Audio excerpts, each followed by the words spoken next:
JPM arts and science കോളേജിൽ അശ്വ 2025 എന്ന പേരിൽ കോളേജ് ഡേ സംഘടിപ്പിച്ചു. കാഞ്ഞിരപ്പള്ളി രൂപതാമെത്രാൻ മാർ ജോസ് പുളിക്കൽ പരിപാടി ഉദ്ഘാടനം ചെയ്തു. വിദ്യാർത്ഥികളുടെ വിവിധ കലാപരിപാടികളോടെയാണ് കോളേജ് ഡേ നടന്നത്.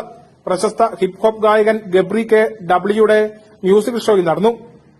ആഷർ 2025 എന്ന പേരിൽ നടന്ന കോളേജ് ഡേ കാഞ്ഞിരപ്പള്ളി രൂപതാമെത്രാൻ മാർ ജോസ് പുളിക്കൽ ഉദ്ഘാടനം ചെയ്തു.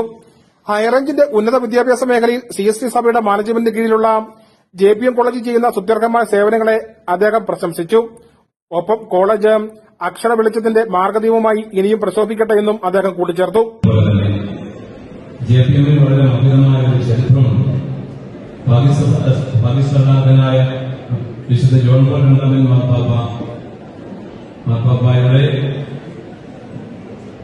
ഓർമ്മ നിലനിർത്തിക്കൊണ്ട് തന്നെ ആ നാമത്തിൽ JPM എന്ന പേരിൽ ഇവിടെ 2000 ചടങ്ങിൽ കോളേജ് മാഗസിൻ ഒരു കുഞ്ഞിക്കുറിക്കൽ ഹാഷ്ടാഗ് പ്രകാശനം ചെയ്തു. വിവിധ മത്സരങ്ങളിൽ വിജയിച്ച വിദ്യാർത്ഥികൾക്ക് സമ്മാനങ്ങൾ നൽകി. College manager father Johnson Mundiyath CST അധ്യക്ഷനായിരുന്നു. Principal doctor Johnson V, vice principal father Prince, Aluva saint Joseph province finance administrator father Rajeev Njanakkal, JPM BEd college principal doctor Ronnie S Robert, Kanchiyar saint Mary's church വികാരി ഫാദർ സെബാസ്റ്റ്യൻ കെടുപ്പറമ്പിൽ, കോളേജ് പ്രസാർ father Charles Thoppil, union adviser Ebin K Markose, PTA vice president Francis Mathew, union chairman Siddharth Saji എന്നിവർ സംസാരിച്ചു.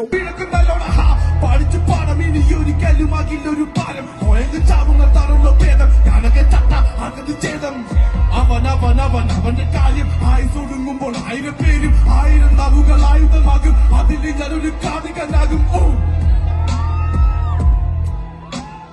അതിൽ ഞാനൊരു കാതികനാകും. News bureau Kattappana.